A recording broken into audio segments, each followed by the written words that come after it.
राधे राधे। बहुत समय पहले की बात है, जब इस सृष्टि में अधर्म, पाप, क्रोध, लोभ और अंधकार फैलने लगा था। देवता कमजोर पड़ चुके थे, मनुष्य अपने धर्म से भटक रहे थे और असुरों का प्रभाव धरती से लेकर स्वर्ग तक बढ़ गया था। उसी समय महाशक्तिशाली असुरमुर नामक दैत्य ने देवताओं को चारों दिशाओं में परास्त कर दिया। देवता भयभीत थे, कोई आश्रय नहीं, कोई मार्ग नहीं और कोई उपाय नहीं बचा था। वे चारों ओर भटकते हुए अंत में भगवान श्री हरि विष्णु की शरण में पहुंचे।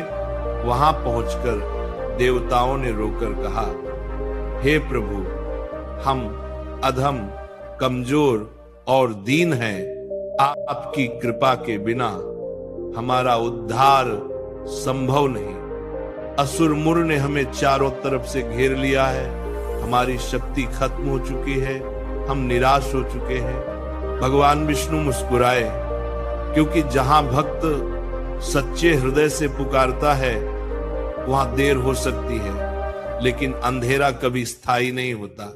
विष्णु भगवान ने अपनी दिव्य आंखों से संसार की व्यथा देखी और देवताओं को आश्वासन दिया कि चिंता मत करो, मैं स्वयं उस दैत्य का अंत करूंगा। ऐसा कहकर उन्होंने अपना दिव्य शस्त्र उठाया और कैलाश पर्वत के पास स्थित हिमालय गुफा में तपस्या करने लगे, ताकि वे अपनी शक्ति को एकत्र कर सके और सही समय आने पर असुर मुर का विनाश कर सके।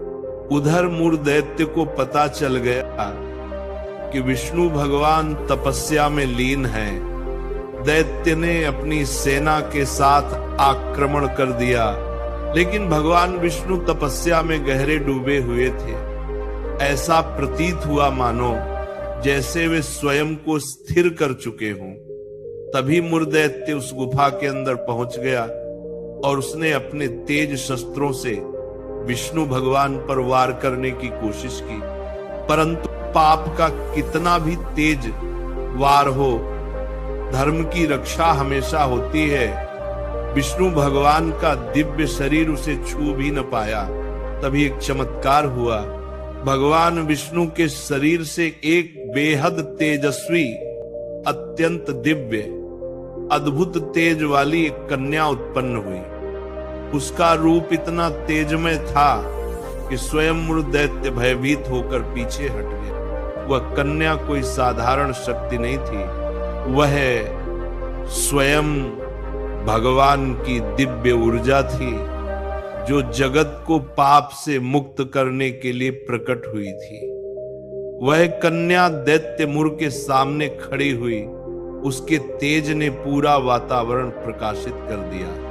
दैत्य मुर ने उस कन्या पर अनेक बार प्रहार किए, परंतु वह कन्या इतनी शक्तिमान थी कि उसके हर वार को मुस्कुराते हुए नष्ट कर देती। अंत में उसने अपने दिव्य शस्त्र से उस दैत्य का सिर धड़ से अलग कर दिया और संसार को उसके अत्याचारों से मुक्त कर दिया। दिव्य शस्त्र मुझको जब भगवान विष्णु तपस्या से जागे तो उन्होंने देखा कि उनके सामने एक दिव्य तेजस्वी रूप खड़ा है। उन्होंने प्रेम से पूछा, हे देवी, तुम कौन हो? कन्या ने विनम्र भाव से कहा, प्रभु, मैं आपके तेज से उत्पन्न हुई हूं। मैंने ही दैत्य मुर का वध किया है ताकि आप पर किसी प्रकार की बाधा ना आए। भगवान प्रसन्न हुए और बोले, हे देवी, तुम्हारा अस्तित्व केवल आज के लिए नहीं, संसार के प्रत्येक जीव के कल्याण के लिए है। तुम धर्म, सत्य, शांति और मोक्ष का मार्ग दिखाने वाली शक्ति हो। आज से तुम एकादशी कहलाओगी और तुम्हारे नाम से जो भी व्रत करेगा वह संसार के पापों से मुक्त होगा। तुम सब पापों को नष्ट करने वाली, मोक्ष देने वाली और मनुष्य को जीवन में सफलता दिलाने वाली शक्ति हो। देवी ने झुककर कहा, प्रभु, मेरी उत्पत्ति उत्पन्न होने के कारण मुझे उत्पन्ना एकादशी भी कहा जाए।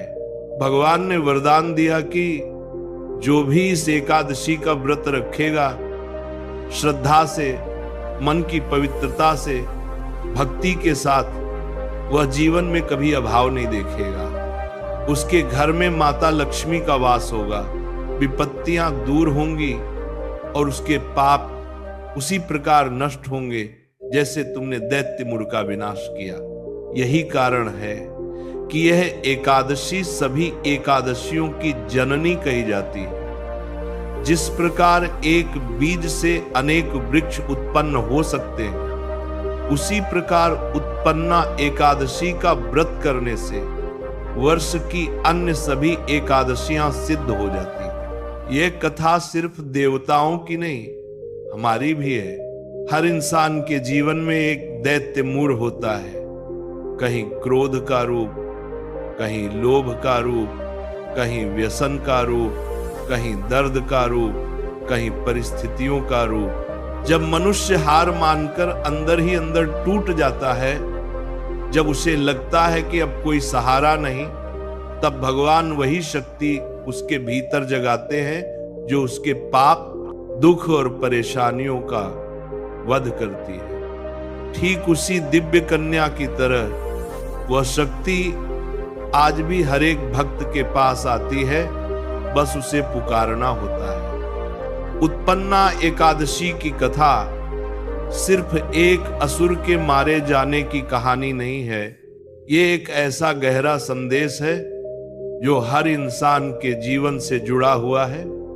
जब दैत्य मुर का अंत हो गया और विष्णु भगवान की आंखें खुली, तो उनके सामने जो दिव्य रूप खड़ा था, उसका तेज ऐसा था कि दिशाएं भी झुक गई। भगवान ने उस देवी को वरदान देकर यह घोषणा की कि आज के दिन का व्रत संपूर्ण एकादशियों की जननी कहलाएगा। और यह बात सिर्फ देवताओं के लिए नहीं थी, बल्कि दुनिया के हर उस मनुष्य के लिए थी जो दुख, पाप, अभाव और भय से घिरा हुआ। ये व्रत केवल शरीर को कष्ट देने का नाम नहीं है, बल्कि ये मन को पवित्र करने, आत्मा को निर्मल करने और मनुष्य को भीतर से मजबूत बनाने का साधन है। उसी समय देवताओं ने देखा कि देवी के तेज से वातावरण में ऐसा दिव्य कंपन होने लगा कि पापों का नाश होने लगा, जैसे तेज धूप में धुंध पिघल जाती है।